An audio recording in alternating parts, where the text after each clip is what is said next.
Assalamualaikum warahmatullahi wabarakatuh.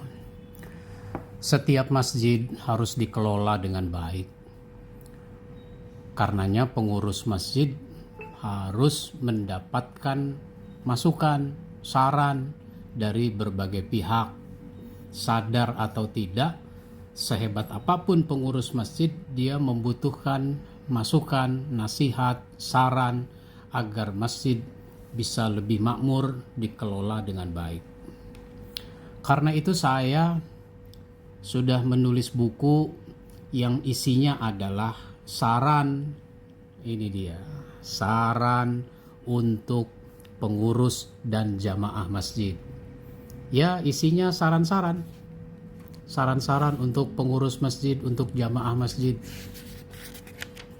Ada 28 ini saran dari saya yang bisa dibaca oleh para pengurus masjid.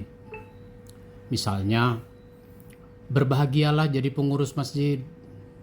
Kenapa bahagia? Karena kita punya ladang untuk beramal soleh.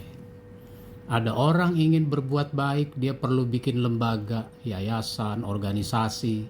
Pengurus masjid sudah nggak perlu lagi. Kenapa? Sudah ada wadahnya. Jadi kita dapat ladang untuk beramal soleh. Pahala tentu besar. Sekaligus status kita sebagai pengurus masjid membuat kita ibarat kendaraan punya rem. Mau melakukan yang gak benar, kita jadi berpikir ulang. Masa saya melakukan yang gak benar, saya ini kan pengurus masjid. Mudah-mudahan istri juga begitu, ngerem juga dia. Masa saya mau melakukan yang tidak baik, saya ini kan istri dari pengurus masjid. Mudah-mudahan anak juga begitu. Masa saya mau melakukan yang tidak benar? Masa saya mau berzina? Masa saya mau narkoba? Saya ini kan anak dari pengurus masjid. Nah, jadi semuanya pada ngerem. Ini penting. Nah, ada lagi misalnya menjadi pengurus masjid itu sepenuh jiwa. Soalnya ada orang diminta jadi pengurus masjid nggak mau. Kenapa nggak mau? Saya masih kerja, masih sibuk. Nanti aja kalau sudah pensiun. Nah, gitu. Saya khawatir kalau begitu jadinya itu nanti masjid dianggap urusan pensiunan. Ngurus masjid itu sepenuh jiwa. Kalau sudah sepenuh jiwa, ada waktunya. Tapi kalau nggak sepenuh jiwa, ada waktu juga ngomongnya nggak ada waktu. Nah, begitulah diantaranya. Jadi menarik ini untuk dibaca. Ada lagi saran untuk jamaah masjid. Nah, cinta kepada masjid, rutin mendatangi masjid, jangan ngambek. Nah, jadi jamaah jangan ngambek. Nah, misalnya karena kita punya saran, punya pendapat nggak didengar oleh pengurus masjid, akhirnya apa? Ngambek, nggak datang lagi dia ke masjid. Jangan begitu.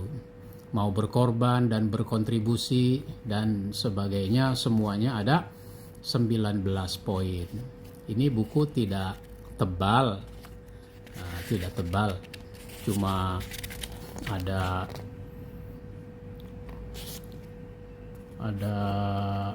120 halaman, buku saku 120 halaman. Harganya juga cuma Rp30.000. Sesuatu yang penting untuk dibaca dan didiskusikan oleh para pengurus masjid.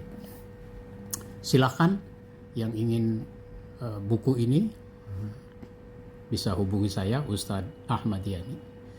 Demikian, wassalamualaikum warahmatullahi wabarakatuh.